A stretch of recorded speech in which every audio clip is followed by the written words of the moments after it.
अयोध्या में जिन 11 कथावाचकों को राम कथा सुनाने का मौका मिला है, उनमें से एक हैं देवकीनंदन ठाकुर।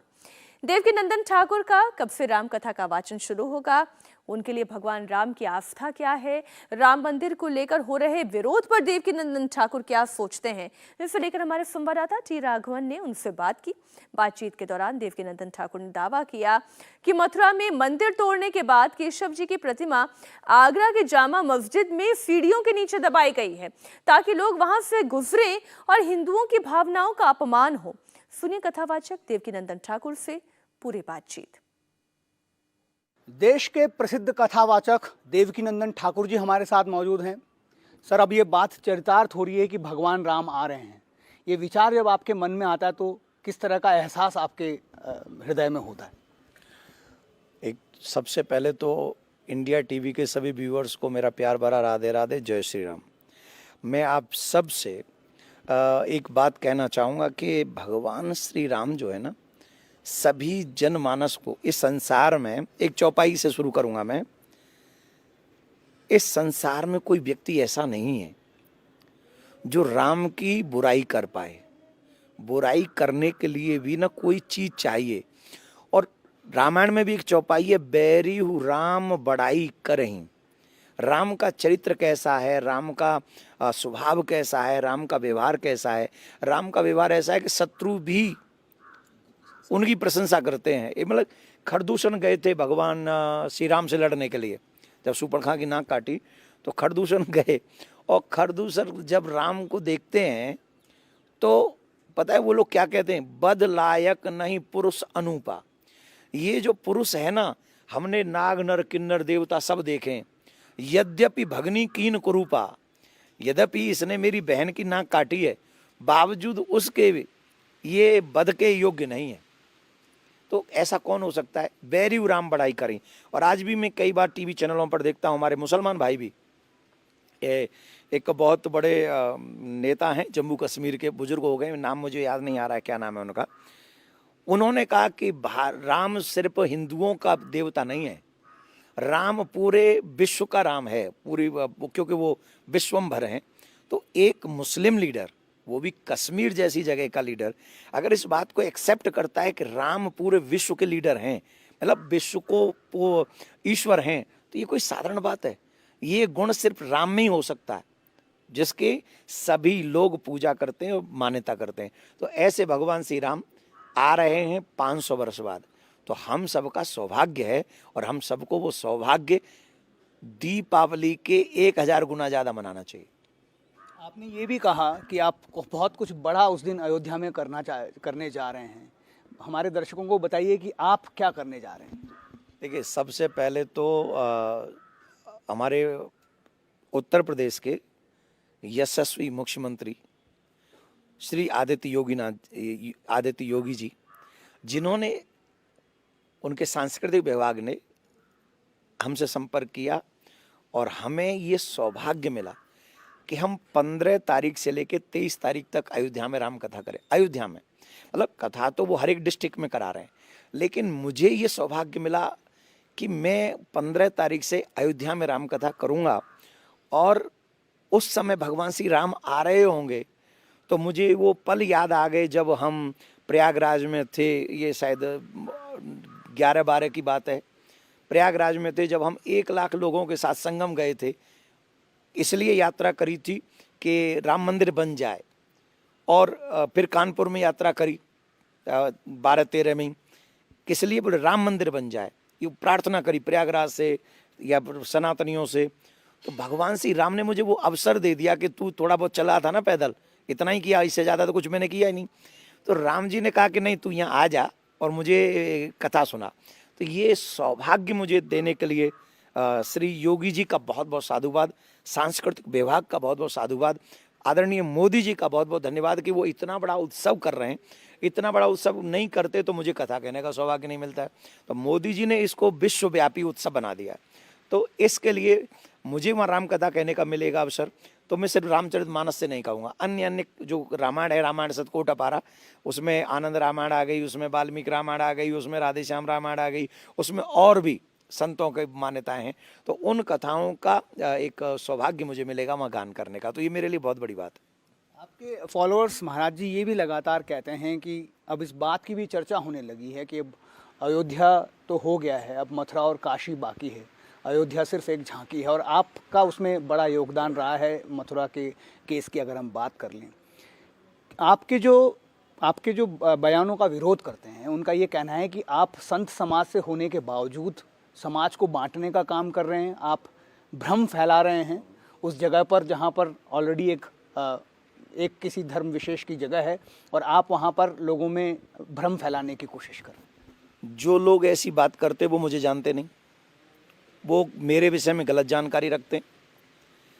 मैंने हमेशा जब भी मैं कथा शुरू करता हूं तो सबसे पहले विश्व की शांति के लिए प्रार्थना करता हूं। मेरे विषय में सर्वे भवन्तु सुखिनः ही नहीं, सुखी बसें संसार सब।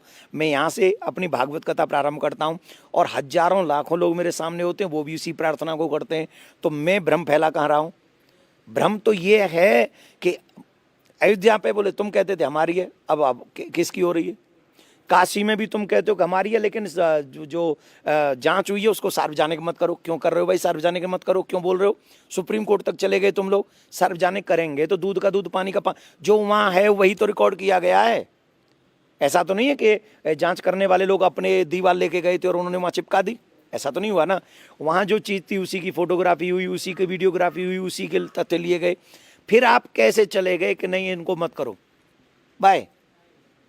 और तथ्य गलत आप प्रस्तुत कर रहे हो पब्लिक के सामने, और आप कह रहे हो मथुरा में भी ये बात नहीं करनी चाहिए। क्यों नहीं करनी चाहिए? आपको मैं कहूँ कि आप मक्का मत जाओ, आपको मैं कहूँ कि आप मक्का में जाके अपनी पूजा का विचार छोड़ दो, आपको मैं कहूँ कि आप मक्का छोड़ के कहीं और चले जाओ, बाकी कि हम सब तुम्हारे लिए मस्जिद बनवा, ये ठीक है क्या? जितना हमारे मुसलमान भाइयों के लिए मक्का इम्पोर्टेंट है, उतना ही अयोध्या, काशी और मथुरा, इन तीन जगह पे, ये मैं तभी कह रहा हूँ क्योंकि मैं अध्यात्मिक जगत से हूँ। मुझे मालूम है मथुरा की वैल्यू क्या है, मुझे मालूम है काशी की वैल्यू क्या है, मुझे मालूम है अयोध्या की वैल्यू सनातनियों के लिए क्या है। वो आपसे सबूत मांग रहे हैं कि आप किस बिना पर ये कह रहे हैं कि मथुरा में पहले मंदिर था। पहले मंदिर था, मैं उनसे सबूत मांग लूँ? ये तुम मुझे सबूत दे दो वहाँ ईदगाह थी मथुरा में पहले, मुझे सबूत दे दो, तुम ही दे दो। तुम्हारे ईदगाह का मतलब क्या है? मथुरा में कौन सा पीर आया, कौन सा पैगंबर आया, कौन सा तुम्हारा कोई फकीर आ गया जिसने वो वहाँ मंदिर ईदगाह खड़ी कर दी? कौन है वहाँ? मेरे पास सबूत है। मथुरा में कृष्ण का अवतार हुआ है, कंस की कारागार में हुआ है, भागवत कहती है, वेद कहते हैं, शास्त्र कहते हैं, गर्ग संहिता कहती है, आचार, कितने चीजें मैं आपको गिनाऊंगा ना, काहे घबरा रहे हो? कोर्ट में है ना केस, सब चीज बताऊंगा मैं आपको। दूध का दूध पानी का पानी होगा, पर आप एक सबूत मुझे ला के देना हमारे भाई लोग कि मथुरा में हमारा ये पीर आया था। जब दो भाई लड़ रहे होंगे तो क्या बात करनी पड़ेगी भाई? चलो पहले प्रमाण दो, ये तुम्हारी है ये मेरी है। अब जिसका प्रमाण मजबूत होगा उसी को देंगे। मैं प्रमाण प्रूफ मांग रहा हूँ कि बताओ तुम्हारी ईदगाह में कौन सा पीर पैगंबर आया था? एक कोई कुरान के मुताबिक कोई ऐसा व्यक्ति जो तुम्हारे लिए मान्यता है, पूजनीय है, मतलब आदरणीय है, जिसके लिए तुम कुछ करना चाहते हो, आप बोलो, मैं छोड़ दूंगा, मैं बात नहीं करूंगा, मैं शांति करवाऊंगा, गले लगाऊंगा। मेरे पास सबूत है, फिर भी आप छोड़ने को तैयार नहीं हो, फिर आप धमकी देते हो नहीं नहीं नहीं ये नहीं हो सकता, ये ठीक नहीं है। आप तो ये कह रहे हैं कि आपके पास सबूत मथुरा से लेकर आगरा तक है। तो करें क्या? औरंगजेब, मैं उसको, लोग कहते वो समझदार था, मेरी नज़र में बहुत बड़ा मूर्ख था। उसने जो क्रूरता करी उसको वो अपने प्रशंसा में लिखवाने के लिए किताब लिखवाता चला गया। कहते नहीं कि मेरी डायरी बनाते रहोगे मैं क्या क्या कर रहा हूँ। तो वो मूर्खता भरा काम तो औरंगजेब करके गया, इसमें हमारा क्या फॉल्ट है? औरंगजेब ने जब मथुरा का मंदिर तोड़ा, उसके प्रूफ, उसका सारा विवरण जो है माजरे आलमगिरी किताब है, उसी के शागिर्द मुश्ताक अली खान ने लिखी है। वो तो कोई शर्मा नहीं था, उपाध्याय नहीं था, पांडे नहीं था, और कोई अग्रवाल नहीं था, गर्ग नहीं था, सिंह नहीं था, यादव नहीं था, वो खान था। जब खान ने ये चीज़ लिखी और उसी की बात को हम प्रूव कर रहे हैं, और वो लिखी हुई है किताब, आज भी मौजूद है, कोर्ट में मौजूद है, गूगल में मौजूद है, जो लाइब्रेरी में मौजूद है, तो फिर हमारा फॉल्ट क्या है? उसी में लिखा हुआ है पृष्ठ नंबर 60 पे कि ऑर्डर हुआ मथुरा के मंदिर को तोड़ने का। मथुरा का मंदिर तोड़कर वहाँ जो केशव देव जी की मूर्ति थी उनको ले जाया गया। उस समय उनकी बहन ने आगरा में जामा मस्जिद बनाई थी, जिसे छोटी मस्जिद कहा जाता है, जिसे जामा मस्जिद कहा जाता है, उसकी सीढ़ियों में इसलिए दबाया गया उन केशव देव जी की मूर्ति को बाकायदा। ये मैं अपनी बात नहीं कर रहा हूँ, माजरे आलमगिरी किताब की बात कर रहा हूँ, ऐसा है मैं मनगढ़ंत कर रहा हूँ। माजरे आलमगिरी में उसमें लिखा है कि इसलिए गाड़ा गया कि सब लोग उस पर पैर रख के जाएं और हिंदुओं की श्रद्धा का अपमान करें, भगवान का अपमान करें। इसीलिए आप चाहते हैं कि वहाँ पर भी एक सर्वे हो जाए। आज डेट है वहाँ आगरा की, आज डेट है, आज भी डेट है वहाँ, 8 तारीख की डेट है। और हाई कोर्ट ने ये ऑर्डर किया है कि 6 महीने में इस मामले को पूरा खत्म किया जाए। सर, आप ये कह रहे हैं कि आप आध्यात्म से जुड़े हैं, इसलिए राजनीतिक बयानबाजी से बचना चाहते हैं, लेकिन जिन सनातनियों की आप बात करते हैं कि 100 करोड़ लोग हैं एक साथ हो जाएं, जो विपक्षी दल के नेता हैं खास तौर पर, कोई ये कहता है कि भगवान राम मांसाहारी थे, कोई ये कहता है कि छद्म राष्ट्रवाद धर्म को कैश करने की कोशिश जो है अब सरकार कर रही है और आप जैसे संत उसमें उनका साथ दे रहे हैं। ये सब बयान जब आपके सामने आते हैं कि भगवान राम मांसाहारी थे, कोई ये कह रहा है कि ये अयोध्या में इतने लोगों को इसलिए बुलाया जा रहा है ताकि वहाँ पर एक बॉम्ब ब्लास्ट कराया जाए और फिर उसके आरोप मुसलमानों पर लगाकर इस 24 के चुनाव को जीत लिया जाए, तो ये सब बयान जब आपके जहन में आते हैं, आपके सामने आते हैं, तो आपकी क्या प्रतिक्रिया है? ये सब जब आप कैमरा लेके जाते हैं ना तो और पूछते आप क्या कहेंगे, तो उन्हें कुछ ना कुछ कहना पड़ता है। मन से तो वो सब चाहते हैं कि राम मंदिर बने और सब चाहते हैं कि वहाँ ज़्यादा से ज़्यादा सनातनी जाए, जो ये बयान देते हैं।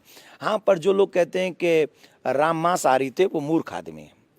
वो राम को क्या जानेंगे, वो अपने आप को नहीं जान पाए, अपने आप को ही जान लें।